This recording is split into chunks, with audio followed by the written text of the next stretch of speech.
আসসালামু আলাইকুম রহমতুল্লাহি ওবরকাতুহু। সম্মানিত দর্শক, ত্রয়োদশ জাতীয় সংসদ নির্বাচনের দিন যে সহিংসতা হয়তো হবে না, কিন্তু যদি হয় সেক্ষেত্রে কি হবে, এই বিষয়গুলো নিয়ে আলোচনা করব। আমাদের দেশে যে কোনো নির্বাচনকে কেন্দ্র করে সহিংসতা একটি অনিবার্য ঘটনা। জাতীয় নির্বাচনে সারা দেশে সহিংসতা হয়, কখনো কখনো শত শত মানুষ মারা যায়। এটি পশ্চিমবঙ্গেও হয়, ভারতেও হয়, কিন্তু এগুলিকে খুব সবাই স্বাভাবিক বিষয় হিসেবে মেনে নেয় এবং বেশি একটা হাকডাক হয় না। আবার মারপিট, খুনাখুনির পাশাপাশি আরও অনেক কিছু ঘটে নির্বাচনের ময়দানকে কেন্দ্র করে। তো অন্য সময় যখন এই ধরনের মারামারি কাটাকাটি হয়, যেটা অতীতে আমাদের বাংলাদেশে হয়েছে, তখন সেটি নিয়ে কেন সমালোচনা হয়নি। আর এবার তুলনামূলকভাবে আজকের দিন পর্যন্ত যদি ধরি, নির্বাচনে আর মাত্র 2 দিন বাকি আছে, সে তুলনায় অতীতের যে কোনো সময়ের চাইতে নির্বাচনের যে সহিংসতা কম হয়েছে। শান্তিপূর্ণ অবস্থান বজায় থেকেছে এবং বলতে গেলে নির্বাচন সংক্রান্ত যে সকল অনাসৃষ্টি হয় তাও হয়নি। কিন্তু তারপরেও মানুষ কেন ভয় পাচ্ছে, এত আতঙ্কগ্রস্ত হচ্ছে? মূল কারণটা হলো যে অতীতে যখন কোনো সমস্যা হলো বা সমস্যা হতো, ঠিক সেই সময়টিতে রাষ্ট্রের যে সকল মৌল ভিত্তি রয়েছে এবং রাষ্ট্রের যে সকল বাহিনী রয়েছেন, আমাদের চমৎকার একটি সামাজিক সম্প্রীতি রয়েছে, সিভিল সোসাইটি রয়েছে, সবাই মিলে কাঁধে কাঁধ মিলিয়ে যে কোনো সমস্যা স্থানীয়ভাবে সমাধান করতেন। আইনশৃঙ্খলা রক্ষাকারী বাহিনীগুলো প্রাণান্ত চেষ্টা করতেন। এখানে ঘুষ হতো, দুর্নীতি হতো, টাকা পয়সা খেয়ে অনেক পুলিশ কোনো কোনো প্রার্থীর পক্ষে অবস্থান নিতেন। সেনা কর্মকর্তা যারা আছেন তারাও এই সময়টিতে, যাদের মধ্যে দুর্নীতির ভাবসাব রয়েছে, তারাও নির্বাচনের সময় প্রার্থীর কাছ থেকে প্রচুর টাকা ঘুষ খেয়েছেন ইতিপূর্বে। কিন্তু এই বিষয়গুলো নিয়ে তেমন একটা, যাকে বলা হয়, হইচই হয়নি। সমাজের যে ডাল ভাত, আমাদের সমাজের যে নর্মাল রীতিনীতি, এগুলোর মতো করেই অতীতের সেই ঘটনাগুলো মীমাংসিত হয়েছে। এর কারণ হলো প্রত্যেকটি সংগঠন, প্রত্যেকটি প্রতিষ্ঠান, প্রতিটি ব্যক্তি তার একটা এক্সিকিউটিভ পাওয়ার ছিল। ওসি সাহেব যদি ঘুষ খেতেন কোনো প্রার্থীর পক্ষে, তিনি প্রথমত চেষ্টা করতেন দায়িত্ব পালন করার জন্য, এবং তিনি দায়িত্ব পালন করতে না পারলে টাকা ফেরত দিতেন। হয়তোবা আবার 99% ক্ষেত্রেই তিনি ক্ষমতা দেখিয়ে প্রার্থীর পক্ষে কাজ করার চেষ্টা করেছেন এবং সফল হয়েছেন। 2 নম্বর কর্মকাণ্ডের বাইরে যদি আপনি চিন্তা করেন, অতীতে যে কোনো একটা ভোট কেন্দ্রে গণ্ডগোল হলো, কোনো দুটো গ্রামবাসীর মধ্যে মারামারি হলো, দুটো প্রার্থীর মধ্যে সমস্যার সৃষ্টি হলো, সেক্ষেত্রে ভোটের মাঠে দায়িত্বরত ম্যাজিস্ট্রেট, সেনাবাহিনীর কর্মকর্তা, পুলিশ কর্মকর্তা, সিভিল সার্ভিসের যারা ছিলেন রিটার্নিং কর্মকর্তা সহ অন্য সবাই, তাদের উপর নির্ভর করা যেত। তারা যে হুকুমগুলো দিতেন সেগুলো সবাই অনায়াসে মেনে নিত। আর কেউ যদি মানতে না চাইতো, সেক্ষেত্রে কর্তৃপক্ষ শক্তি প্রয়োগ করতে, এবং সেই শক্তি প্রয়োগ করার পরে এলাকাতে সেটা 144 ধারা জারি হোক বা কোনো এলাকার ফল বাতিল করা হোক, যা কিছু হোক না কেন, সেটা নিয়ে অনাসৃষ্টি তৈরি করার মতো পরিবেশ পরিস্থিতি বাংলায় ছিল না। কিন্তু এবার পুরো দেশ মনে হচ্ছে আইসিইউতে। পুরো নির্বাচন প্রক্রিয়ার মধ্যে যারা সম্পৃক্ত রয়েছেন তাদের মধ্যে ভয়, আতঙ্ক, অবিশ্বাস এমন পর্যায়ে, তার সঙ্গে সঙ্গে নিজেদের দুর্বলতা, অক্ষমতা, সব কিছুই চরম অবস্থায় পৌঁছে গেছে। ধরুন একজন মানুষ 1 সপ্তাহ ধরে কন্টিনিউয়াসলি ডায়রিয়াতে ভুগছেন, কোনো অবস্থাতেই পেটে কোনো কিছু রাখতে পারেন না, খাওয়ার সঙ্গে সঙ্গে পেটে গুড়গুড় করে শব্দ হয় আর লুজ মোশন হয়ে খালি হয়ে যায়। 6-7 দিন পরে দেখা গেল যে তার রক্ত আমাশা শুরু হয়ে গেছে। এই অবস্থাতে রোগীকে স্যালাইন দেওয়া হচ্ছে, এবং আশেপাশের লোকজন যখন ভয় পাচ্ছে যে এই রোগী যে কোনো সময় মরে যেতে পারে, ঠিক সেই সময়টাতে দূর দেশ থেকে রোগীর এক আত্মীয় পোলাও, কুরমা, বিরিয়ানি এগুলো সব নিয়ে এলো এবং রোগীর সামনে ধরলো। বলুন তো, ওদিকে তাকানোর মতো অবস্থায় রোগীর আছে? বা আশেপাশের যারা লোকজন আছে তারা যে মেহমান রোগীর জন্য পোলাও কোরমা কালিয়া কোপ্তা নিয়ে এলো, তাকে কি বুদ্ধিমান বলবেন না বেকুব বলবেন, নাকি অপদার্থ বলবেন, নাকি মেজাজ গরম হয়ে গেলে তার গালের উপর দুটো চটকানি বসিয়ে দেবেন? কি করবেন বলেন, যেখানে রোগীর প্রাণ বাঁচছে না? গত 17টি মাস ধরে আমাদের যে রাজনীতি এমন পর্যায়ে পৌঁছে গেছে যেখানে নাতির বয়সী লোকদের বা ছেলেদের বা রাজনীতিবিদদের গালিগালাজ হুমকি ধামকিতে মহিরুহের মতো বটবৃক্ষের মতো বড় বড় যারা জাতীয় নেতা 40 বছর 50 বছর ধরে যারা জাতীয় রাজনীতি ডমিনেট করছে, তারা এখন রীতিমতো কেয়ামতের ময়দানে যেভাবে মানুষ ইয়ানফসি ইয়ানফসি করে দৌড়াবে, এখন সে সকল মানুষ ইয়ানফসি ইয়ানফসি করে দৌড়াচ্ছে।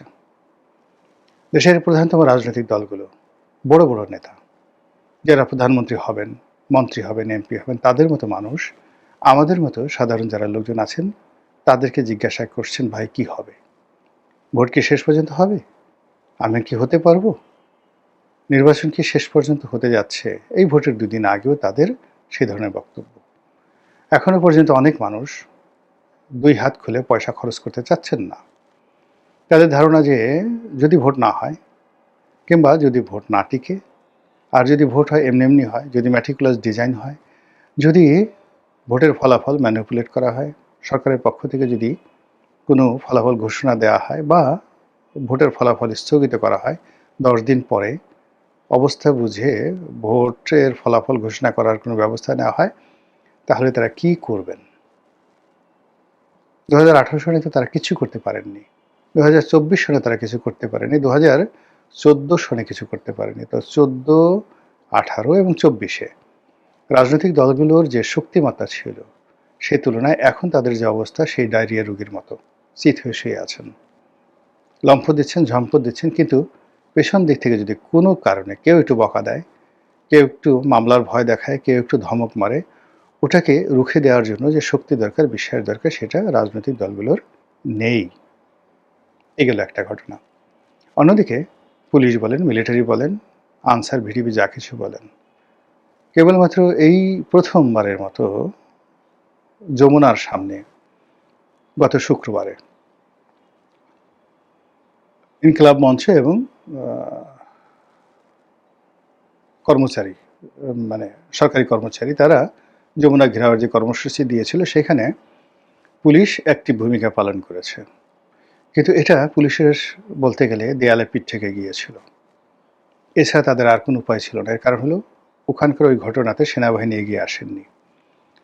পুলিশের অস্তিত্ব নষ্ট হয়ে যেত, পুলিশ বাহিনীটিকে ডিজলভ করে দেওয়া হতো যদি সেদিন যমুনাতে কোনো দুর্ঘটনা ঘটত। এবং ঘটনাটা এতটা সিরিয়াস যে স্বয়ং এই প্রথম বাংলাদেশের ইতিহাসে একজন inspector of police, general of police, একেবারে শুক্রবার দিন মাথায় টুপি পরে, ক্যাপ পরে, সশস্ত্র অবস্থায় তিনি, মানে তার যে পুলিশের পোশাক, সেই পোশাক পরে তিনি ঘটনাস্থলে পুরোটা সময় ঠায় দাঁড়িয়েছিলেন। আর তারই সমপর্যায়ের একই গ্রেডের এখন কর্মকর্তা মেট্রোপলিটন পুলিশ কমিশনার। বলা হয় মেট্রোপলিটন পুলিশ কমিশনার আইজি সাহেবের চাইতেও ক্ষমতাধর। তিনি একেবারে ক্যাজুয়াল ড্রেসে, একটি টি শার্ট সম্ভবত, যে টি শার্টটি তিনি ঘরে পরে থাকেন, এবং একটি প্যান্ট, একেবারে যে প্যান্টটি তিনি হয়তো লুঙ্গি পরেছিলেন, একটা টান দিয়ে হাতের কাছে যে প্যান্টটা পেয়েছেন সেই প্যান্টটা পরে একটা চপ্পল পায়ে দিয়ে তিনি সোজা চলে এসছেন, এবং নিজের হাতে, মেট্রোপলিটন পুলিশ কমিশনার নিজের হাতে লাঠি নিয়ে তিনি লাঠিচার্জ করছিলেন, যাতে করে তার বাহিনীর যারা কর্তা তারা তাহার সঙ্গে সেই আন্দোলনকারীদের উপর লাঠিচার্জ করে। কিন্তু এটাও তার জন্য সহজ ছিল না। তিনি অনেকক্ষণ একা একা পিটিয়েছেন, এবং তার ভাগ্য ভালো যে তার বাহিনী কেউ তার পক্ষে তখনও পর্যন্ত লাঠি উঠায়নি।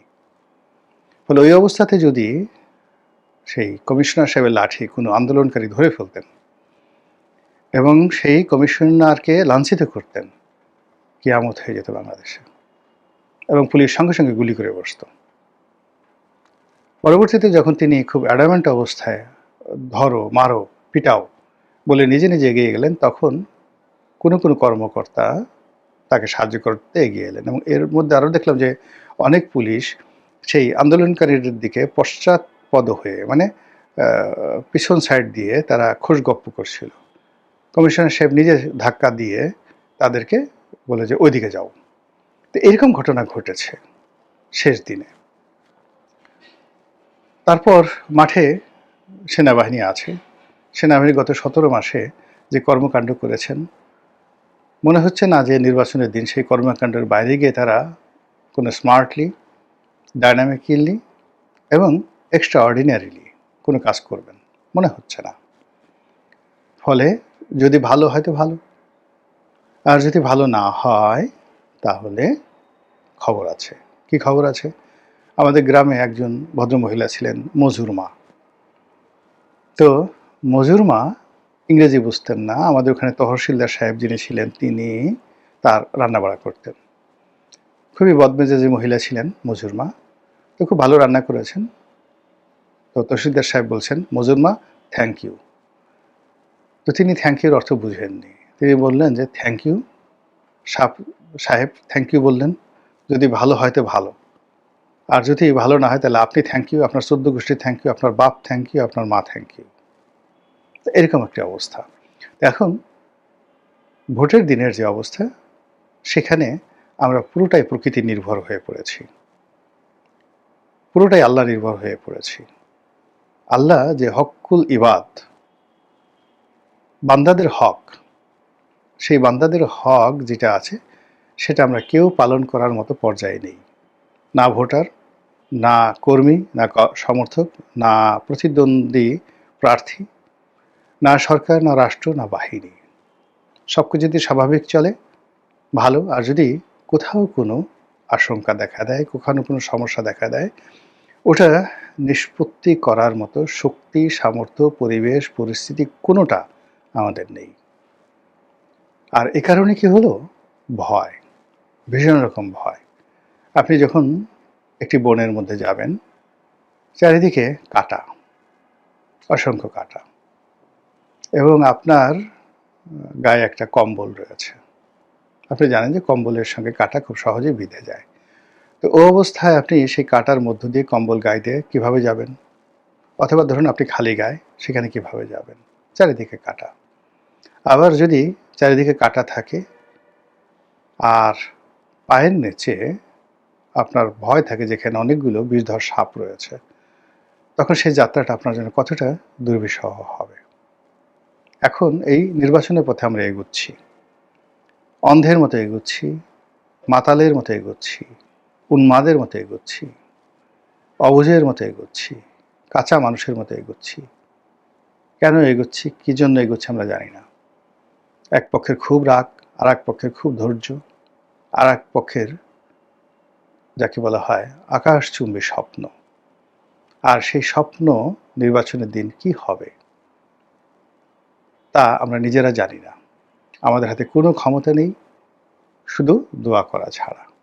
আর এ কারণেই নির্বাচনের দিনের যে দুর্ঘটনা, সহিংসতা, কোথা থেকে যদি একটু বারুদ ছড়িয়ে পড়ে, সে বারুদ তছনছ করে দিবে সারা বাংলাদেশের পরিবেশ প্রতিবেশ। আর এই কারণেই অতীতের যে কোনো সময়ের চাইতে নির্বাচন নিয়ে আমাদের আশঙ্কা, নির্বাচনের দিন সহিংসতা নিয়ে আমাদের ভয়, আতঙ্ক, এটি যেভাবে প্রবল, তার সঙ্গে সঙ্গে নির্বাচন পরবর্তী কোনো পরিস্থিতি, সেটা যারা বিজয়ী হবে, যারা পরাজিত হবে, যারা সরকার গঠন করবে, যারা করবে না, বা যারা করতে দেবে না, যারা সরকার চালাবে, তারা কতদিন চালাবে, কি হবে, এ সকল বিষয় নিয়ে আমরা এখনো পর্যন্ত কোনো উপসংহারে পৌঁছাতে পারিনি। মহান আল্লাহ আমাদের সবাইকে হেদায়েত দান করুন এবং হেফাজত করুন। আসসালামু আলাইকুম ওয়া রাহমাতুল্লাহি ওয়া বারাকাতুহু।